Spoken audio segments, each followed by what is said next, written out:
Ján, Martina. Prišli sme tu prítomní sa tešiť s vami.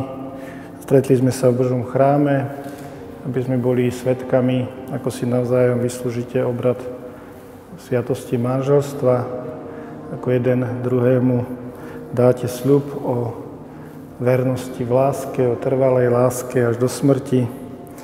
My chceme byť svedkami, ako Pán Boh spečatí vašu lásku svojou milosťou, ako uzavriete pevný zväzok.